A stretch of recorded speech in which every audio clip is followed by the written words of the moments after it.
Flávio, você como atacadista, como que você enxerga a importância de se estar discutindo os rumos do varejo de vizinhança? Pois não. Veja bem, vou usar uma correção só. Atacadista, eu sou distribuidor também. Atacadista e distribuidor, né? Mas o distribuidor ele tem um trabalho um pouquinho diferente do atacado. Esse evento hoje, que é voltado a um pequeno varejo, ou varejo de vizinhança, que é um pequeno varejo, ele vem a trazer soluções para o pequeno, porque todo grande começa pequeno, né?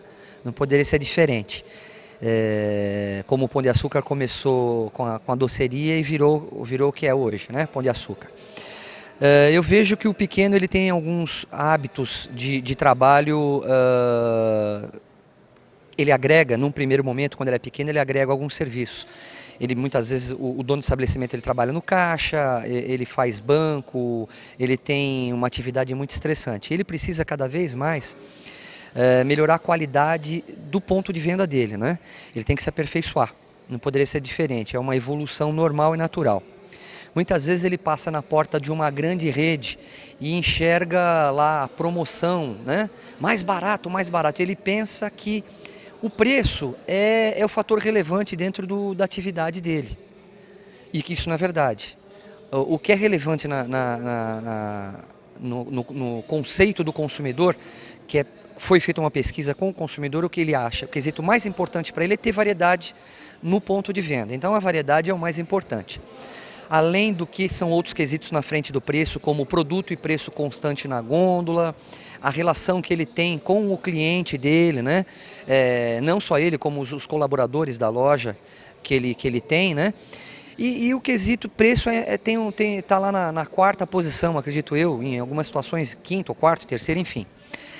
A gestão ela tem que ser voltada aos anseios do consumidor. Para isso, você tem que ter uma gestão. Muitas vezes a gente diz que a gente tem que. É um jargão popular, né? A gente tem que copiar, né, um caso de sucesso para poder ter sucesso.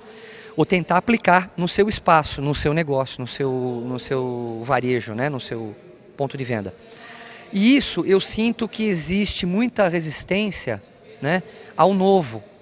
Né? Ele quer aplicar, ele acha que o preço é primordial, mas existem outras situações.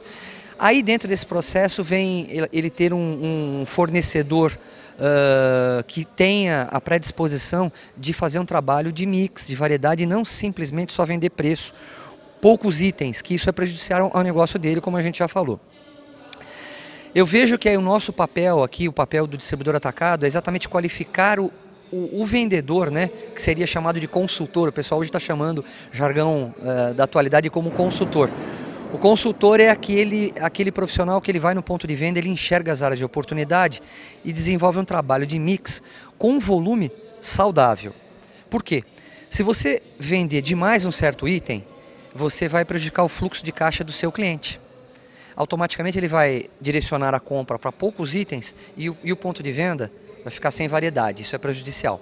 Isso é uma engrenagem, né, do negócio. Então, assim, a gente tem que estar passando essa filosofia de trabalho, de pensamento é o desafio, tá? Para o pequeno, fazendo com que ele consiga mudar a sua cultura, o seu pensamento em relação à relação dele, não só para com o fornecedor, tá? Para com também o cliente dele, né? Ele tem que entender quais são os anseios.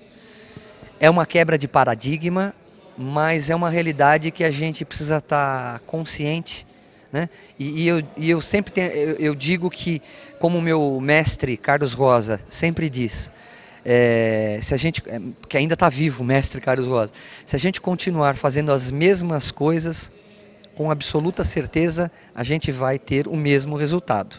E temos que mudar esse cenário.